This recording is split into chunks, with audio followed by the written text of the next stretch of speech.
Suspension can be one of those things that's a little bit daunting at times, and it can be your best friend or your worst enemy depending on how you have it set up. Today we're going to go through the fundamentals of suspension and talk about how things work and the reasons why we'll have it set up a certain way, and we'll have April kind of test that out on the trail. So hopefully it'll be fun. It'll help you guys troubleshoot a little bit of what you're maybe experiencing on your bike, and then we'll get you to a better setup. You ready? Yeah. All right.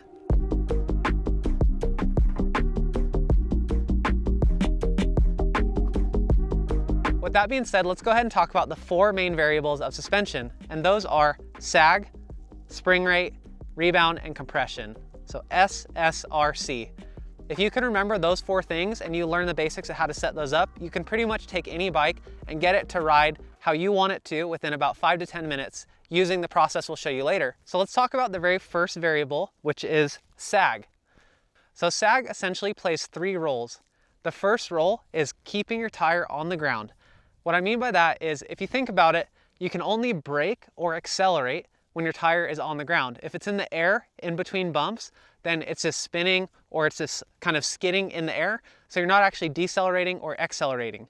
The reason we have sag is a lot of times if you look at a trail and there's braking bumps, not only do you have like the peak of that braking bump, but you have the valley. And sag is a great tool because if you run proper sag, your bike can absorb the peak of the bump, and then it'll follow the contour and stay in the valley of the bump, getting ready for the peak of the next bump. A really good way to visualize this and a really good example of it is trophy trucks. And if you watch them go through big sand whoops, you'll see their wheels absorb the peak of the impact. So they'll absorb the peak of the roller, it'll fall down into the valley of the roller, absorb the next peak. And what you really want to watch is if you look at where the driver's window is or the driver's steering wheel, that stays level and the car underneath can kind of dance around beneath them. By running proper sag somewhere around that 30% mark, it allows your wheel to fall into the holes of the ground and stay on the ground as you come to a stop when you're braking into a corner, or as you come out of a turn accelerating, or on any technical climbs when there's little roots or rocks, it can kind of follow the contour of the ground and maintain traction. So sag, its first role is traction. The second big role of sag is ride attitude. And what I mean by that is getting your bike to be in the correct position so that it's balanced going down the trail. Sometimes you'll see people that run 40% or 50% sag in the rear with a really soft suspension in the back, and then maybe they have their fork set at 20% sag, so it's a lot stiffer. What we like to call that is a chopper. The reason that that's a chopper is it's like an old motorcycle where you just lean back and the bike doesn't have a very good ride attitude. The chopper feeling will give you a really light front end. It'll put your weight more in the back of the bike. And then the opposite of that is what we call a stink bug. And a stink bug is where maybe someone's running 40 or 50% sag in the fork. They have the rear shock pumped up really high, maybe they're at 15 or 20%. And that basically keeps their weight forward and it gives a ride attitude of the bike. It resembles like a stink bug if you've ever seen one of those. So the two ways you'll see that is chopper or stink bug. And those are things you want to try to avoid. What we really want to try to look for is a nice balanced ride. So if you're running 30% rear sag, then you want to run somewhere around that 30% in the front. Sometimes people will like to run 30% in the rear, maybe 25 or 20% in the front, but you don't want to see a wild swing. Otherwise your bike will have a little bit of a weird ride attitude. So the third role of sag, and the one that I think is the most commonly misunderstood, is how it affects your suspension performance on a full suspension mountain bike. What I mean by that is every bike has a different wheel path. And that's what all the little patents and suspension designs, everything is basically centered around the path the wheel follows as it goes through its travel. On this bike, which is a 9er, the wheel will start in a resting position. It will actually go backwards for the first 30% of the travel. At that 30% mark, it starts to go vertical and then forward, so it forms this arc. The reason you have that is because when you're pedaling, so if I'm gonna push down on the pedal here, this part of the chain has force on it. If I let off the pedal, wiggles. If I push down on the pedal, you have force. When you put that force into the chain, it's really hard for the rear wheel to go backwards because you're compressing it. So on a 9er, that 30% mark is really key because any less sag than that, if I run 20 to 25% sag, when you're pedaling, it really locks out the rear suspension. And then if I run more than that, so if I run more than 30% sag, then the bike when I'm pedaling will be very active and I'll kind of have a lot of pedal bob. So that's why every manufacturer will have like a recommended sag that works best with their suspension system. On this bike, 9er recommends 30%. And so they actually marked on the frame, here's 30% sag, which you can see really easily. And that's the reason why for that. So Those are the three main roles of Sag. You have contouring the ground and maintaining traction, you have setting the ride attitude of the bike, and then you have the suspension performance on a full suspension mountain bike. Okay, so with all that being said about Sag, how do we adjust it? The way that we adjust it is by changing our spring rate. On an air shock, that'll be measured in PSI. For example, I think I have about 160 PSI in this shock. On a coil shock, you'll see a number written on the spring, which is usually like 350. What that means is it takes 350 pounds of force to compress that spring 1 inch. So the really cool thing is on an air shock, you can kind of infinitely tune that spring rate. You can go from 160 PSI to 161, 162, and so on. But on a coil shock, usually the increments will be a little bit bigger. So maybe you have 350, 375, 400, and so on. But with the coil shock, you have a little preload collar, and if you turn that down, it'll adjust or lower a little bit of sag. There is another component of the spring rate after you set your sag, which is setting your spring curve.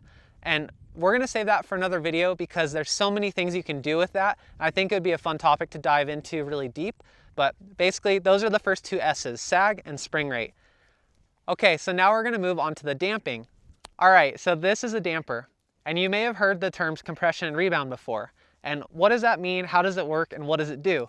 Inside of this fork and many other forks, you'll have a cartridge just like this. So this is called a damper or a cartridge. So the cartridge's role is to control the speed at which the shock or fork moves. Without a damper, what would happen? Well, basically, you just have to look at what a pogo stick is. A pogo stick is just a spring with no damper. So when it compresses, all of that energy that gets compressed returns in the same direction that it was compressed. With a damper, what's really cool is this is full of oil, and as the shock compresses, this little rod goes into the cartridge and it pushes oil around inside the cartridge. That oil is then controlled through a series of different sized holes, and basically it converts that energy of the compression or the rebound, it converts it into friction and heat, and then it disperses it. So you can control what's happening to the fork and how fast it moves. This is the speed at which it returns now. Now if I close the rebound, so I slow down and make the hole smaller inside, when I extend the damper, it's really hard to extend, and there's no way I can go any faster than this no matter how hard I pull the cartridge apart. Then on the flip side, if I open the hole inside and I create a bigger hole for the oil to flow through, then when I go to extend the damper, it's much faster, much easier. There's a lot less resistance. Think of it as there's a hole inside your cartridge or inside your shock. When you turn the knob clockwise, you close the hole and restrict the amount of oil flow. Same with compression. When you turn the knob and you close the hole, it makes it harder for the cartridge to compress. When you open the hole, it makes it easier for the cartridge to compress. So that's damper. Basically, you're just converting kinetic energy into heat and then getting it out of the system. All right, so now that we gave just a brief overview of what happens when you turn those clickers, let's talk about rebound, which is usually the red clicker on your suspension system. So rebound is the rate of return or the rate of extension for the wheel. So remember earlier when we were talking about sag and how one of the roles of sag is for the wheel to follow the contour of the ground? Well, rebound plays a really big role in that as well.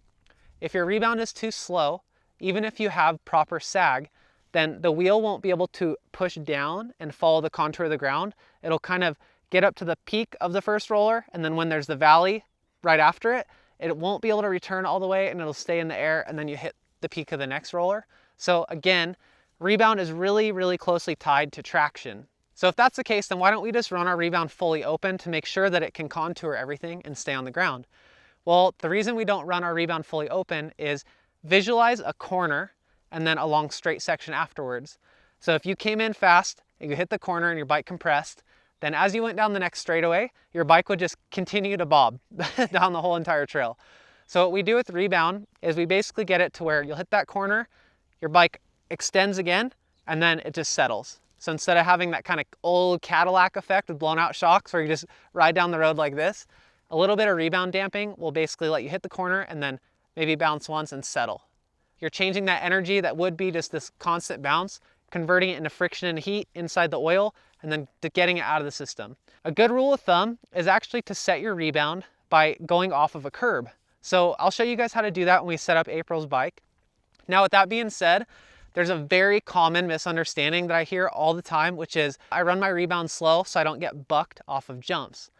Now that's where the spring rate that we talked about earlier is really going to come into effect. So remember when I talked about how you have a 350-pound spring and it takes 350 pounds to compress at 1 inch. Well, that second inch takes another 350 pounds, and that third inch takes another 350 pounds. So from the top of that spring to the bottom of that spring, you'll have 350 pounds for the first inch, 700 for the second inch, and then 1,050 for the third. So if you think about that, when your suspension is completely compressed and you have that 1,050 pound load there, when it wants to extend, that force is going to be much greater than when you compress it 350 pounds or 1 inch. So I don't know if that makes complete sense, but basically the force here, you're going to have 350 pounds pressing back. If you compress the spring all the way, so like you're going up the face of a jump and your bike bottoms out a lot or compresses a lot, you're going to have way more force rebounding and extending. Some shocks nowadays have a high-speed rebound adjustment that you can also change, and that would be the one that you would want to change if you keep getting bucked on a jump. But a lot of times I'll see people set up their rebound way too slow by using this clicker. This clicker usually controls the low speed rebound, which is about the first half of your suspension travel. Basically, you have your low speed rebound, which is the first half of your travel, essentially, and then you have your high speed rebound, which controls the last half. So I see a lot of people compromise where they make their bike really, really slow because they're scared of getting bucked on a jump.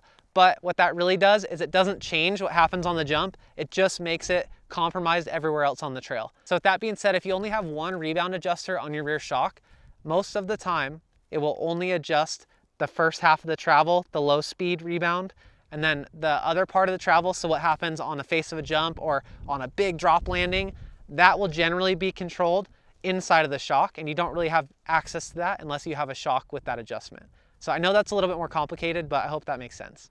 So in summary, if your rebound is a little bit too slow, then you're sacrificing some traction on the trail because your wheel isn't actually able to fall into the valleys of the trail and stay on the ground.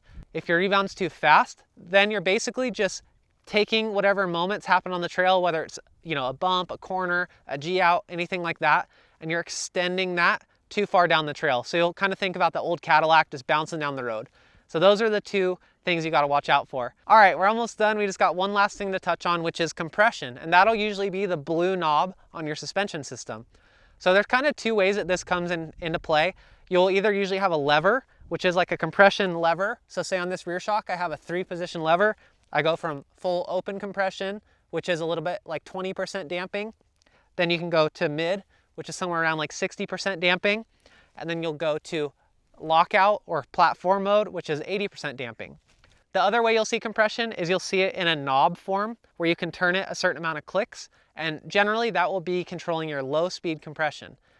A really good way to think about low speed compression is low speed compression will help you isolate the rider forces and rider input. So what I mean by that is when you're pedaling and your bike is bobbing up and down, up and down, up and down, then adding a little bit of low speed compression to your rear shock will help settle that bobbing. On the converse, if you're riding and you hit the brakes and your bike dives a lot, so I'm riding down the trail, I grab my brakes and the fork dives into its travel a little bit too much, then adding some compression there will help isolate that and it'll slow that brake dive down and kind of eliminate it. So it really helps a lot with controlling the pitching of your bike. If it's going from chopper to stink bug, or balanced to stink bug, think of your compression as almost like a stink bug prevention device. So if you add low speed compression, it'll help resist the fork diving. If you're pedaling and your bike is bobbing quite a bit in the back, so as you pedal, it just keeps doing this, adding a little bit of low speed compression will help isolate that. Now, the problem is if you add too much low speed compression, or really too much compression in general, you just create harshness. If you've ever ridden into a section of trail that's really rocky or rooty and it felt very harsh, there's a few different things that could be at play. One of them is that you have too much compression and it's creating harshness. The second one is your rebound is too slow and your fork again is packing down and getting into that stiffer part of the travel. The third one would be you just have too much air pressure or your spring rate is too high, therefore your fork and your shock is too stiff. So like we were talking about earlier, the great thing about suspension is that there's so many ways to tune it. The hard thing about suspension is that there's so many ways to tune it. Sometimes it's hard to isolate exactly what you need done.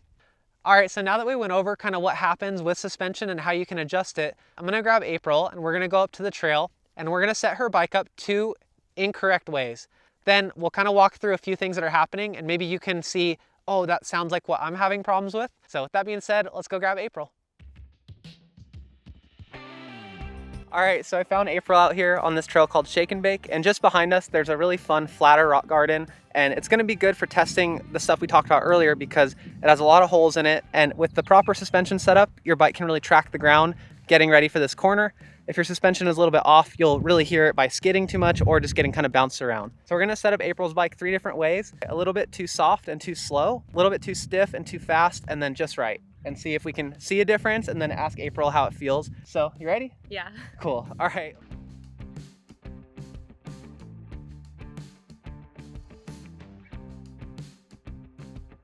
So we got you set up, we got it too soft, so we're about 50% sag. Yeah. And then it's gonna be slow rebound.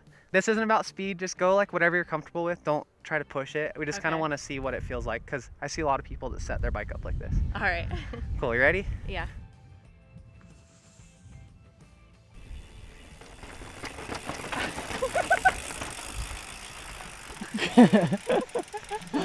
How'd that feel? Not good. Not good? I felt out of control, like I wasn't gonna be able to stop. Really? Yeah. Because you're just bouncing everywhere? Yeah.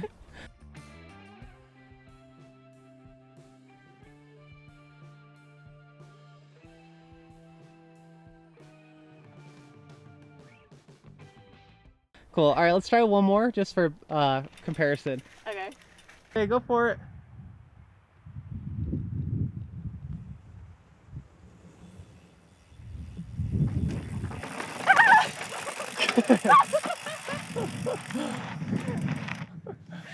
Not good? No.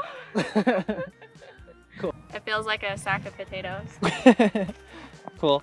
All right, well, let's set it up the opposite of that. So too stiff. No. Okay. Okay.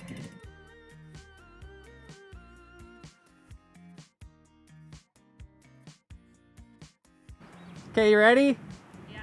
All right, just take it chill.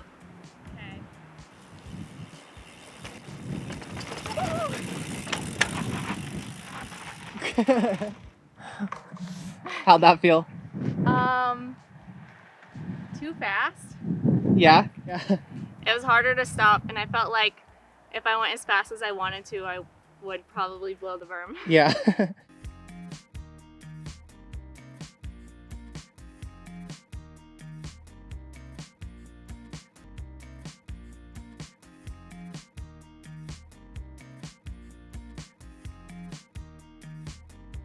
All right, let's try setting it up properly this time. Okay. Sweet, so now you have your suspension set up 30% sag front and rear. You got the rebound set up to your old settings, which were good, and compression is barely in on the fork. So we'll see how it goes. Okay. You ready? Yeah. Cool. More excited about this one. Cool. All right, get it.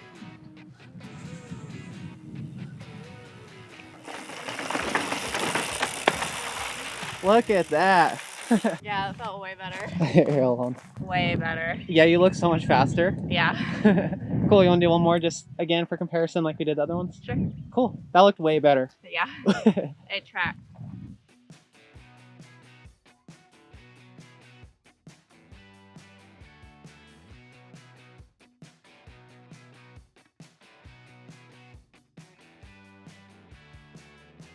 All right, you ready? Yeah. Cool, have fun. Woo! You're ripping. Sweet, that looks so much better. Yeah, it felt way better. Yeah, what did you notice with the suspension? It felt like it was tracking the ground more, and I felt in control.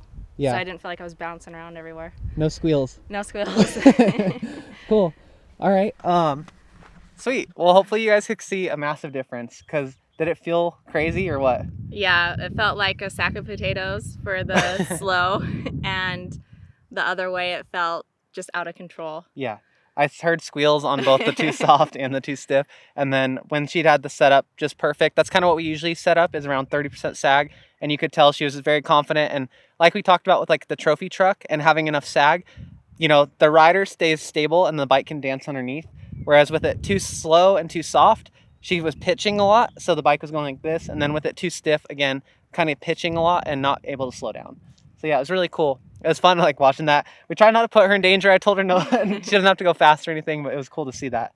Did that help you kind of understand suspension? Yeah, it did a lot. Cool. With that being said, we're gonna go down to the parking lot and I'm gonna walk you guys through how to set up your own bike with a similar setting to this. So 30% sag and then kind of the same rebound setting that we achieved here. So yeah, it should be fun. Ready? Yeah. All right, let's do it.